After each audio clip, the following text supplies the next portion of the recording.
In the studio with us, the one and only Dr. Libby Weaver. Morning, Libby. Good morning, guys. It's great to actually have you in the studio rather than on the phone. I love it too. You look well. Oh, really thank you well. kindly. So do you boys. Mind you, it'd be a terrible thing when you're such a sort of a health-conscious person for somebody to say to you. Do people say to you, gee, you're looking tired? You look rubbish. Yeah, what's wrong with you? I hope not. They certainly don't say it to my face, but you never know what they're thinking. You just always seem bubbly and effervescent. You don't seem... Do you have down days? Yeah, of course, but well, I know probably just down minutes maybe. Do but you? I always try and work out what that's about. Yeah. If it's what I've been eating, what I've been thinking, I try to own whatever comes up. You know, we've talked about this, and this is a question from my daughter. She said, can you please ask Dr. Libby this, Dad?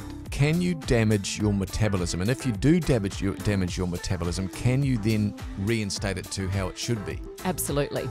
I don't think I've ever met anyone who hasn't had an alteration in metabolic rate from when they get the thing right that has altered it in the first place. So there's a reason for everything in the body, and it's finding what it is for an individual. So if you can imagine, we're made up of 50 trillion cells, and inside almost every cell, I get people to visualize it like a mouse on a treadmill. And that mouse is the mitochondria, which is the energy producing units of the cell, and they drive essentially metabolic rate. So they are impacted upon by thyroid hormone production. They're impacted upon by how much muscle mass you have, as well as by what you eat. So their function is incredibly important. So we need to look after those little mice on those treadmills. If they're damaged, though, you can reinstate them to the... Very much so, absolutely. But it's working out what's led them to be under-functioning in the first place and correcting that. Is it a nutrient? Is it distress? So stress hormones will impact them. Is it a lack of a particular type of food? From the age of 30, if we don't do anything to combat this out, we lose muscle mass. And that's one of the ways the little mice then start to shrink, and that then impacts metabolic rate very much. Interesting.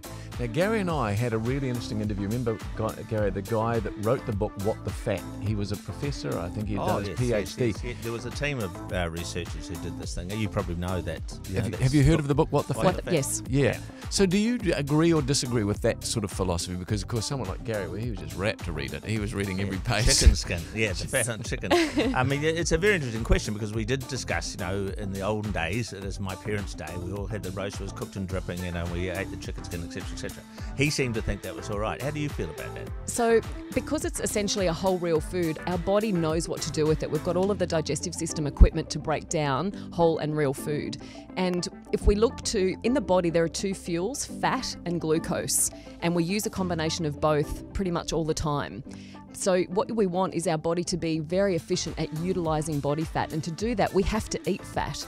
Our fuel tank for sugar, for glucose, is minuscule compared to our fuel tank of fat.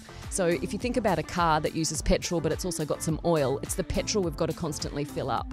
So if you think about, that's like fat for the body. We run very well when we're efficient fat users, but every single day in my working life, I meet a lot of people who have lost the ability to efficiently use their body fat as a fuel for lots of different reasons. And stress hormones play a massive role in that. Sex hormones do. Again, muscle mass does. So in saying that we need to be focused on making sure we're eating fat from whole real foods, you've got to also have the switches and the biochemical messages inside you to be able to use that efficiently so you don't store it. A couple of questions from our family of listeners here. Dr. Libby, I'm run down and emotional. What can I do to help myself feel better? It's probably the last thing that you feel like you're capable of, but rest obviously is very, very important. Prioritising sleep is very important to get your immune system back on track.